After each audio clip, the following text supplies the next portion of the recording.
So my Roomba was giving me the charge error 5 warning message, and it would not take a charge.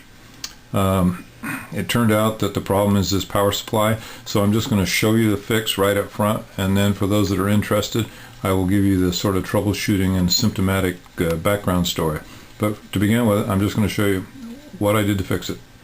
The culprit was this little 680 microfarad 35 volt electrolytic capacitor. I didn't have an exact replacement laying around, but I did have a 470 microfarad 50 volt capacitor, so that's what I plugged in, and it fixed the problem. You'll notice, well, you might be able to see it, that the top of this capacitor is swollen, and if you look and see an electrolytic capacitor with a swollen top, that is a sure giveaway that that capacitor has failed. So in a moment here, I'll show you the inside of the circuit board and where this capacitor is located. This is the view of the inside of the power supply after you remove the 4 screws found underneath the feet. Okay, here's a close-up of the capacitor mounted on a circuit board. You can see here the red arrow, and you can also notice, I think in this view, how swollen the top of the capacitor is, a sure sign that it's failed. This shows the 2 solder connections that have to be unsoldered to remove the capacitor. However, I could not wick that solder off. I had to first flow in some of my own solder, and then I was able to wick it off just fine. Here is the new cap installed, and I think I mentioned earlier, this is a 470 microfarad 50 volt capacitor, which is what I had around. I stuck it in and it worked just fine. And I actually think the 50 volt capacitor value is probably a better value to have in there than the 35 volt. Here you see the oscilloscope display of the output voltage, which is 22 volts DC, and this is the AC ripple that was riding on top of it before I changed the capacitor.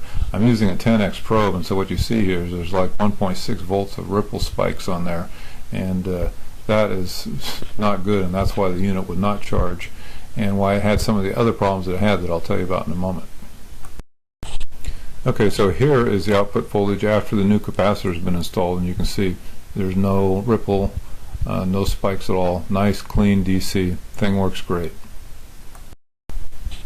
Okay, so some additional backstory to this is, before I actually started getting the charging errors, I had noticed that my Roomba didn't want to dock. It looked confused. If I told it to dock, it'd get close to the dock and then it would miss, or it would just turn around and go the wrong direction. And I just kind of ignored that and started placing it on the charging station manually because I didn't really care. But then, of course, not too much longer afterwards, it started getting this charging error, and I did the contact clean, I did the reset. It was time for a new battery, so I put a new battery in it that was fully charged. I knew the battery was good, and these things in combination led me to realize, well, I probably had a problem in the charging station.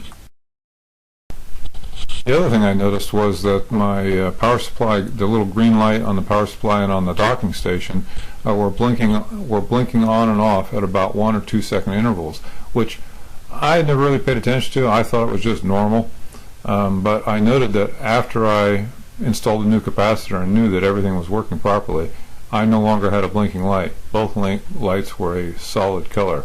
So if you're having some problems, charging error, and your light's blinking, that's just another sign that you probably have the same issue that I have.